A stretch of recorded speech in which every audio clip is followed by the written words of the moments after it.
Tu dois désapprendre tout ce que tu as appris.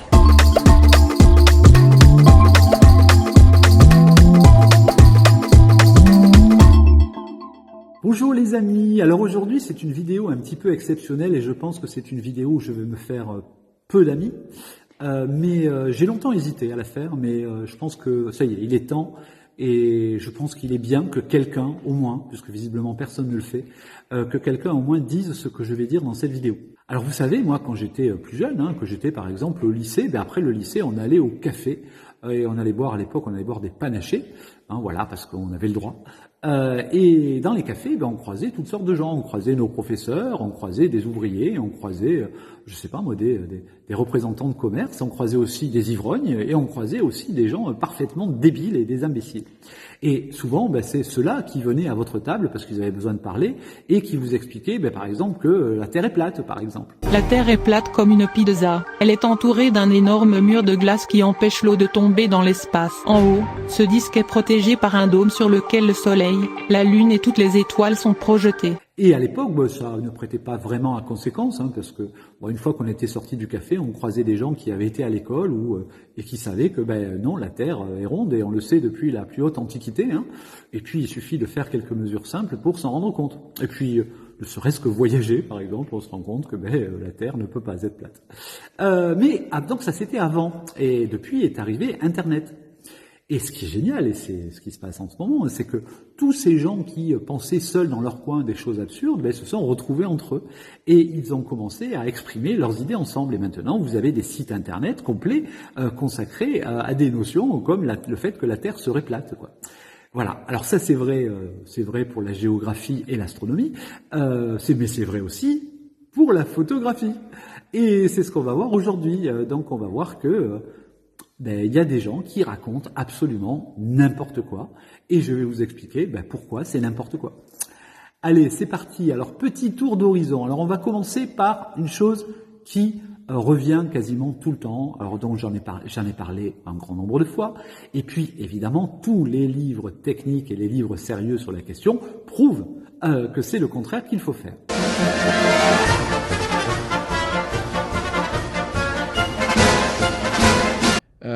Moi, mon conseil, c'est que tu sous-exposes tout le temps. Moi, je suis toujours à -1, par exemple. Donc, chapitre 1, il faut préserver les hautes lumières. Alors, vous savez, les hautes lumières, c'est un peu comme les pandas. Il faut les préserver parce qu'ils sont en voie d'extinction. Et donc, il faut tout faire, chers amis photographes, pour les préserver. Non, évidemment, la haute lumière, elle est très grande et elle fait ce qu'elle veut. Et en fait, ce qui compte, c'est pas les hautes lumières ou les basses lumières, c'est la quantité de lumière adaptée ou non à l'exposition et à la bonne exposition de la plage dynamique du capteur ou de la pellicule que vous utilisez. C'est aussi bête que ça. Il n'y a pas de trop haute lumière ou de trop basse lumière. Tout cela est relatif, évidemment. Si vous faites une photographie d'astronomie, que vous photographiez le soleil à travers un verre fumé, le soleil il envoie énormément de lumière, mais il n'empêche que vous aurez une très belle photo de la surface du soleil avec cette méthode-là. Donc c'est pas une histoire de trop ou de trop peu. La question c'est de comprendre ce que c'est la lumière. Donc ça, c'est ce que vous avez dans mes livres et puis dans tous les livres des spécialistes de la question que vous pouvez trouver dans vos librairies, bien entendu. Mais en général, on se rend compte que les youtubeurs qui nous parlent de ça, qu'est-ce qu'ils ont fait? Ils ont fait une photo à contre-jour, et qu'est-ce que vous avez dans le ciel? Le soleil. Et évidemment, le soleil, qu'est-ce que ça fait quand vous faites une photo? Vous avez une tache blanche. Et il n'y a aucun moyen, excepté de faire de la photo d'astronomie en travaillant à travers un verre fumé, etc., pour avoir autre chose dans le ciel quand vous photographiez le ciel avec le soleil dedans, aucune autre façon pour ne pas avoir une zone absolument cramée, puisque le soleil envoie une quantité de lumière considérable. Et d'ailleurs, à tel point que si jamais vous le faisiez, que vous mesuriez avec un spotmètre la lumière du soleil, alors surtout ne le faites pas, parce que vous crameriez la rétine, mais si vous mesuriez la lumière réfléchie du soleil avec un spotmètre, en fait, votre spotmètre, il vous dirait n'importe quoi, parce qu'en fait, c'est une mesure quasiment inquantifiable avec des méthodes de cette manière-là. Donc évidemment, quoi que vous fassiez, votre lumière, dans ce cas-là, seront absolument cramées. Et c'est en général Alors c'est des paysagistes qui vous racontent ça sur YouTube. En fait, qu'est-ce qu'ils vous racontent? Ils vous racontent qu'ils font une photo avec le soleil dedans et que la zone où il y a le soleil est cramée et donc par conséquent, pour ne pas avoir ça, ils vont sous-exposer. Donc là, tu vois, j'ai arrêté mon expo, j'étais peut-être sur l'ancien réglage du shooting juste avant. Mais regarde comme je peux récupérer. Donc là, tu vois, c'est vraiment, vraiment sombre. Par contre, tu vois, je suis bien ISO 100. Regarde. Regarde comme je peux récupérer. Hop là. Hop. Et tu vois, et ce qui est cool, c'est que je perds pas mon ciel en même temps. Alors, les malheureux, ils sous-exposent. Donc, qu'est-ce que ça donne? Ça donne que la zone où il y a le soleil, elle est toujours cramée, puisqu'elle ne peut que l'être. Et puis, les zones où il n'y a pas le soleil, donc les zones à l'ombre, elles sont massivement sous-exposées. Et après, donc, ils font le développement. Alors, évidemment, ils ne vous montrent pas les détails des zones sous-exposées qu'ils vont éclaircir ensuite au développement, parce que, évidemment, c'est pathétique, parce que lorsque vous avez une sous-exposition de -7, -8, -10 IL dans ces zones-là, si on regarde à la loupe, évidemment, on verra que c'est des zones où vous avez un bruit numérique atroce, simplement parce que la plage dynamique des capteurs ne permet pas d'avoir une telle différenciation entre les zones les plus hautes et les zones les plus basses. Voilà, et donc des vidéos comme celle que vous venez de voir, il y en a, pléthore sur Internet. Je crois que j'ai dû en croiser au moins une 50aine pendant la petite heure où j'avais tapé le mot-clé « Faut-il préserver les hautes lumières ?» En réalité, les amis, alors ça, vous l'oubliez complètement.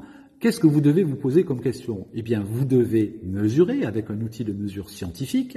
Donc, selon que c'est de la lumière incidente ou de la lumière réfléchie, vous allez mesurer soit au posemètre indépendant la lumière incidente, soit vous allez, si c'est des choses qui sont éloignées comme le ciel par exemple, vous allez mesurer au spotmètre en appliquant un coefficient de réflexion. Alors ça, vous le trouvez dans mes livres, bien entendu, et puis ça, je l'ai expliqué dans certains Sakura Flash. Voilà. Et donc là, si vous faites ça, vous savez quelle est l'exposition des zones qui apparaissent dans votre image. Le ciel, la mer, la végétation, les zones à l'ombre, etc. Vous savez par exemple que vous avez, je dis n'importe quoi, F16 sur le ciel et vous avez F5.6 à l'ombre. Dans tous les cas, vous allez devoir choisir. Alors, soit vous choisissez d'exposer pour la partie la plus claire de l'image. Donc si vous avez mesuré F16, vous allez régler votre appareil photo en optimisation à F10, donc à +1,3. Donc là, votre ciel sera clair mais pas cramé. Et à cette valeur-là, les zones sombres, elles seront sombres mais moins sombres qu'elles auraient été avec un autre réglage plus fermé, par exemple. Voilà, donc ça, ce sont des méthodes simples. Ou l'autre méthode, ça va consister à régler votre appareil photo pour les zones sombres. Par conséquent, si vous avez mesuré par exemple F5.6 dans les zones à l'ombre de la lumière projetée par le soleil, vous allez régler votre appareil photo à F3.5, ce qui est une optimisation de 1,3 par rapport à F5.6, vous aurez de la matière dans les zones d'ombre. Évidemment, dans ce cas-là, le ciel paraîtra cramé. Mais à nouveau, le cramé, c'est pas une erreur. C'est une erreur si vous ne le faites pas exprès. Mais des tas de photos de grands photographes montrent des zones cramées. Là, si on regarde Peter Lindbergh ou Brassailles, par exemple, vous avez des photos avec des ciels cramés parce qu'ils ont préféré régler leur appareil photo pour que les zones sombres soient correctement exposées. Voilà, et donc c'est un problème de mauvaise compréhension. En réalité, il suffirait que ces gens-là ouvrent un livre, un manuel de photographie pour se rendre compte qu'il y a les très hautes et les très basses lumières. En fait, on peut les faire apparaître. Et puis si, il y a une troisième façon. Et la troisième façon, c'est de rajouter de la lumière à un flash qui va éclairer les zones à l'ombre, par exemple. Un flash est un type de lumière qui peut envoyer des quantités de lumière très très fortes. En fait, voilà, vous pouvez déboucher les zones sombres de votre image. Voilà. Donc, les amis, il n'y a pas à préserver ou ne pas préserver les hautes lumières. C'est vous qui décidez ce que vous voulez faire apparaître dans votre photographie en ayant pris des informations, ces informations de mesure prises de la bonne manière. Voilà. Et donc dans ce cas-là, il n'y a pas à sous-exposer ou à surexposer. Il suffit juste d'exposer la zone la plus claire en optimisation à +1,3 et puis tout ira bien.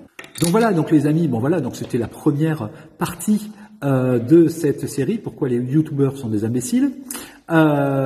Écoutez, ne vous inquiétez pas, ça continue demain. Demain, on continue à aligner un certain nombre de notions absurdes que vous pouvez croiser. Voilà, donc à demain.